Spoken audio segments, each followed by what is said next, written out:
Hello friends, welcome to online engineering. Finally यहाँ पर एक नोटिफिकेशन जारी किया गया है आपका एमपी पावर सेक्टर कंपनी की तरफ से, जिसमें कुछ वेरियस पोस्ट को रिलीज किया गया है। अब ये पोस्ट क्या रहने वाली है, इस पोस्ट का जो सिलेक्शन प्रोसेस है क्या रहने वाला है, और ये जो पोस्ट भरी जाएगी आपके पास, ये कॉन्ट्रैक्ट बेस पे भरी जाएगी या रेगुलर बेस पे भरी जाएगी, इन सभी बातों को मद्देनजर रखते हुए एक नजर डालते हैं इसकी एक एडवर्टाइजमेंट के ऊपर। इसका जो एडवर्टाइजमेंट आया था ये आपका मध्य प्रदेश क्षेत्रीय विद्युत वितरण कंपनी लिमिटेड की तरफ से आया था, जिसकी जो डेट दी गई यहाँ पर ये 10/3/2023 को जारी कर दिया गया था। क्लियर है। अगर हम बात करते हैं कि जो ये एडवर्टाइजमेंट आया है, इसमें various cadre of assistant engineering की पोस्ट भरी जाएगी आपकी as a state power sector company की तरफ से। क्लियर है।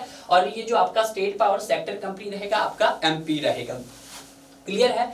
यहाँ पे जो अब आपकी पोस्ट रहेगी सर, रेगुलर रहेगी या कॉन्ट्रैक्ट बेस पे रहेगी? आपकी पोस्ट यहाँ पर रेगुलर बेस के आधार पर भरी जाएगी। अब यहाँ पे बात करते हैं कि जो ये आपका मध्य प्रदेश क्षेत्रीय विद्युत वितरण लिमिटेड कंपनी है, इसके अंदर टोटल 6 पावरफुल कंपनियों को इंक्लूड किया गया है, जिसमें हम बात करते हैं आपके पास सबसे पहले आपका एमपी पावर जनरेटिंग कंपनी हो गया, एमपी पावर ट्रांसमिशन कंपनी हो गया, एमपी पावर मैनेजमेंट कंपनी हो गया आपके पास, और एमपी पूर्व क्षेत्रीय विद्युत वितरण कंपनी हो गया आपके पास, एमपी मध्य क्षेत्रीय विद्युत वितरण हो गया, और एमपी पश्चिम क्षेत्रीय विद्युत वितरण हो गया। यानी कि टोटल 6 कंपनियां इसके अंदर क्या है, इंक्लूडेड है। और इन 6 की 6 कंपनियों के क्या है, आपके पास कुछ वेरियस असिस्टेंट इंजीनियरिंग की पोस्ट को यहाँ पर भरा जाएगा। अगर यहाँ पे बात करते हैं कि जो सर आपको असिस्टेंट इंजीनियरिंग को जो पे स्केल दिया जाएगा वो आपका पे लेवल रहेगा 12 ऑफ गवर्नमेंट ऑफ एमपी। ठीक है। जो 7 पे को क्या किया गया है, इन्होंने रिवाइज किया गया। अगर हम बात करते हैं आपके इनिशियल पे अमाउंट की,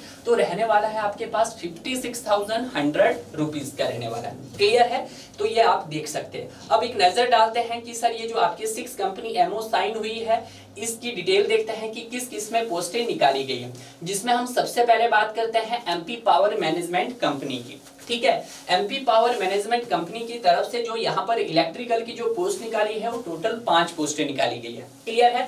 जनरल की 2, एससी की 1, एसटी की 1, ओबीसी की आपके पास 1 है। क्लियर है। उसके बाद आप ये भी देख सकते हैं पोस्ट रिजर्व फॉर वुमेन्स के लिए, अगर आप पढ़ना चाहो इसका मैं आपको लिंक नीचे दे दूंगा अपने टेलीग्राम का। जैसे ही आप मेरे टेलीग्राम को ओपन करोगे तो वहां पे आपको ये पीडीएफ मिल जाएगा। क्लियर है। उसी तरह से हम बात करते हैं आपके असिस्टेंट इंजीनियरिंग आईटी की तरफ से जो पोस्ट भरी जाएगी, यहाँ पे वो सिंगल 1 पोस्ट भरी जाएगी। क्लियर है। ये तो था आपका किसका, आपकी जो पहली कंपनी थी कौन सी, एमपी पावर मैनेजमेंट कंपनी की तरफ से। एमपी पावर मैनेजमेंट कंपनी की तरफ से असिस्टेंट इंजीनियरिंग इलेक्ट्रिकल और असिस्टेंट इंजीनियरिंग आईटी की ही उन्होंने वैकेंसी निकाली, यानी कि टोटल कितनी, 6 वैकेंसी निकाली है। क्लियर है। अब उसी तरह से हम बात करते हैं दूसरी कंपनी का, जो रहा आपका MP power generation company. MP power generation company की तरफ से भी यहाँ पर जो पोस्ट निकाली है, उन्होंने असिस्टेंट इंजीनियरिंग सिविल की जो वैकेंसी निकाली है रेगुलर बेस के आधार पर, वो टोटल 17 वैकेंसीज निकाली है। अब इन 17 वैकेंसीज में आपके पास जनरल के लिए 6, एससी के लिए 3, एसटी के लिए 3, ओबीसी के लिए 4 और ईडब्ल्यूएस के लिए 1 है। यानी कि जो यहाँ पे सिविल वाले स्टूडेंट है उनके लिए अच्छी खासी पोस्ट यहाँ पर दी गई है। क्लियर है। अब यहाँ पे अगर बात कर लेते हैं दूसरा, उसके बाद आती है आपकी थर्ड कंपनी। थर्ड कंपनी रह रही है यहाँ पर आपके पास MP power transmission company. MP power transmission company में यहाँ पर as a assistant engineering transmission की पोस्ट निकाली है और असिस्टेंट इंजीनियरिंग सिविल की वैकेंसी निकाली है। देखिएगा फिर से सिविल की वैकेंसी आ गई भाई। क्लियर है। असिस्टेंट इंजीनियरिंग ट्रांसमिशन की जो है आपके पास 3 है, जबकि असिस्टेंट इंजीनियरिंग सिविल की यहाँ पर 12 है। इससे पहले आपके पास 17 थी सिविल की और फिर यहाँ पे 12 आ चुकी है, यानी कि टोटल कितनी होगी सिविल की, यहाँ पर 29 हो गई है। अगर यहाँ पे बात करते हैं कि 12 में से जनरल के लिए 4 है, एससी के लिए 2 है, एसटी के लिए 2 है, ओबीसी के लिए 3 है और ईडब्ल्यूएस के लिए भी आपके पास 1 है। उसी तरह से हम बात करते हैं आपके मध्य प्रदेश क्षेत्रीय विद्युत वितरण कंपनी की कितनी पोस्ट निकाली है, तो देखिएगा यहाँ पर असिस्टेंट इंजीनियरिंग डिस्ट्रीब्यूशन की रेगुलर बेस पर आपके पास 8 पोस्टें भरी जाएगी, जिसमें जनरल की 2 है, एससी की 1, एसटी की 2, ओबीसी की 2, ईडब्ल्यूएस की 1 है। उसी तरह से यहाँ पर असिस्टेंट इंजीनियरिंग आईटी की जो भरी जाएगी वो रेगुलर बेस के आधार पर 2 भरी जाएगी।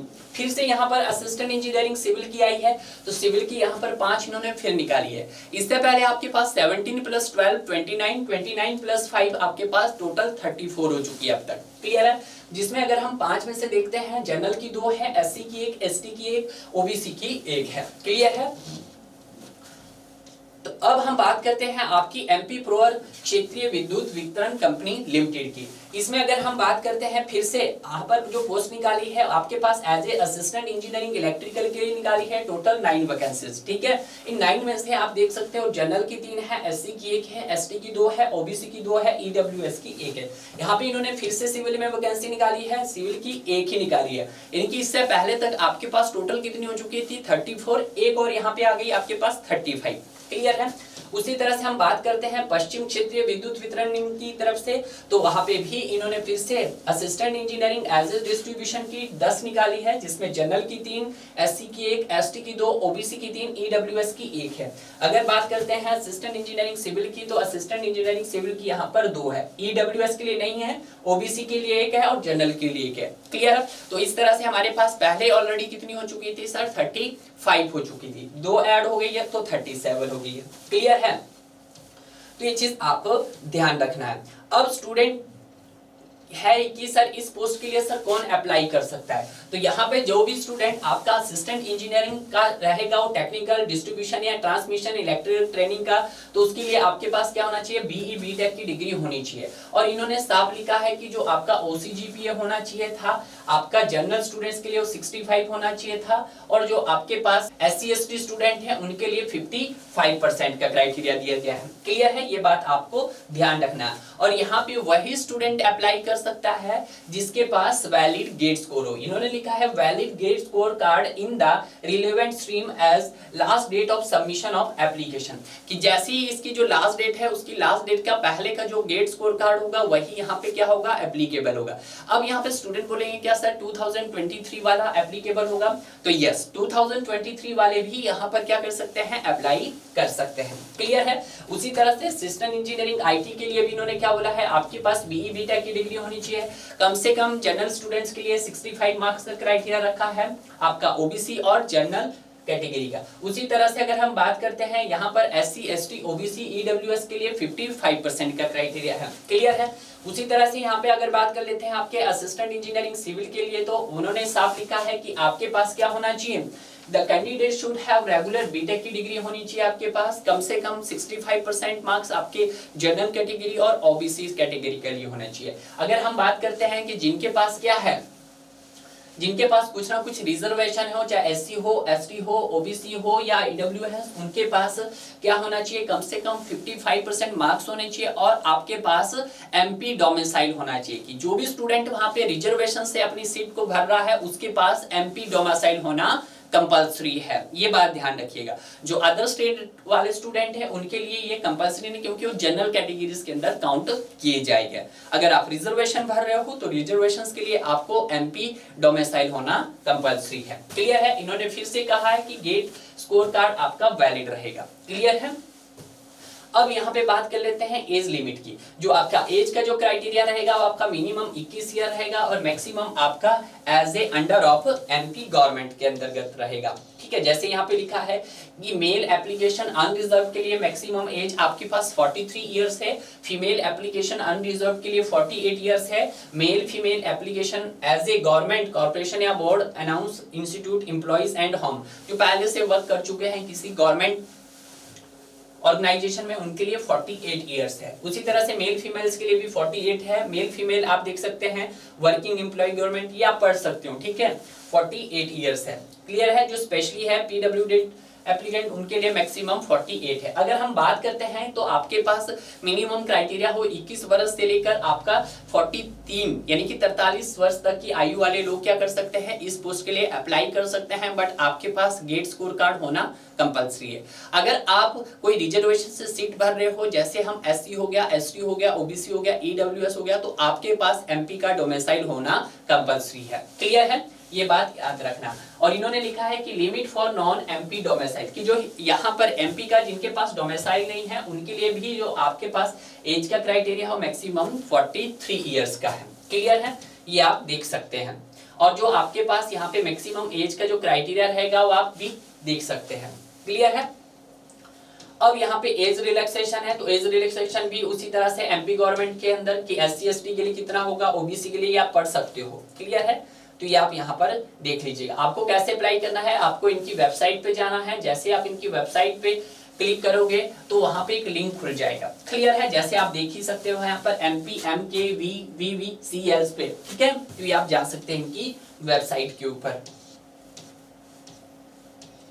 ठीक है, अब यहाँ पर है कि candidate required for unload the flowing documents applicable with online application, कि जैसे ही आप एप्लीकेशन फॉर्म का फिलअप कर रहे हो तो आपको कौन कौन से डॉक्यूमेंट्स यहाँ पर रिक्वायर्ड होंगे। आपके पास सबसे पहला जो डॉक्यूमेंट्स रहेगा वो क्लास 10th की मार्कशीट रहेगी फॉर प्रूफ ऑफ एज। किसके पर्पज से रहती है आपकी 10th की मार्कशीट, वो आपके डेट ऑफ बर्थ से रिलेटेड रहती है। क्लियर है, उसके बाद 12th बोर्ड का एग्जामिनेशन शीट होना जरूरी है। अगर आपके पास इंजीनियरिंग डिप्लोमा है तो आप इंजीनियरिंग डिप्लोमा, क्योंकि बहुत सारे स्टूडेंट ऐसे होंगे जिन्होंने 10th के बाद डायरेक्ट डिप्लोमा किया होगा, डिप्लोमा के बाद डिग्री की होगी, बट कुछ स्टूडेंट ऐसे भी होंगे कि जिन्होंने 10th का, 10th के बाद +2 के बाद डायरेक्ट डिग्री की होगी। क्लियर है, तो डॉक्यूमेंट्स आपके पास होना चाहिए। तीसरा जो वेरी वेरी इंपॉर्टेंट डॉक्यूमेंट्स, आपके पास मार्कशीट होनी चाहिए बीई बीटेक और एमआई ऑल सेमेस्टर या ईयर्स की। जैसे फॉर एग्जांपल अगर हम बात करते हैं, अगर आपने बीटेक किया है और बीटेक आपके पास 4 साल की डिग्री होती है, 4 साल में आपके पास टोटल 8 सेमेस्टर होते हैं, उन 8वीं सेमेस्टर की जितनी भी आपके मार्कशीट है वो आपको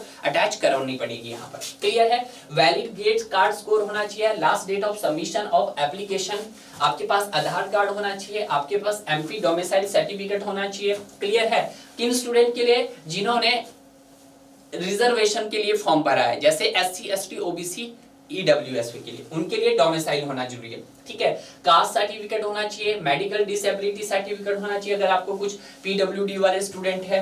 ठीक है, the candidate of OBC category to submit income certificate of parents, और जो यहाँ पे ओबीसी कैटेगरी वाले स्टूडेंट हैं उनको यहाँ पे इनकम सर्टिफिकेट भी मांगा गया है। ठीक है, और तहसीलदार से आप फाइनली आप बनवा सकते हैं in case of candidate applying for OBC और नॉन क्रीमी क्लियर रिजर्वाइड सीट। ठीक है, the candidate applied for EWS category, अगर आप ईडब्ल्यूएस है तो ईडब्ल्यूएस के लिए भी क्या मांगा उन्होंने, सेम वही मांगा है जो आपके ओबीसी स्टूडेंट्स के लिए मांगा है। ठीक है, तो ये आप देख सकते हैं।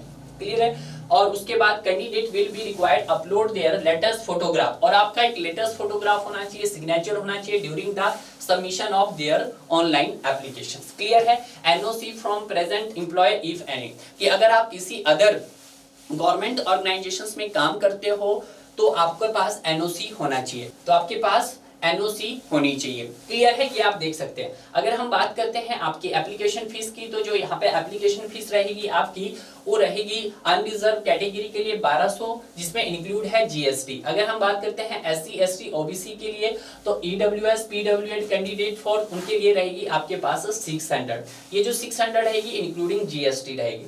The application fees is non refundable. Clear है, ये आप क्लियर देख सकते हैं। तो यहाँ पे बहुत अच्छा सुनहरा अवसर है कि जिन भी स्टूडेंट के पास गेट स्कोर कार्ड अच्छा खासा है या नहीं भी है, अगर उनको लग रहा है कि सर मेरा जो गेट का स्कोर है बहुत लो है, बट तब भी आप इस फॉर्म को भर दीजिएगा।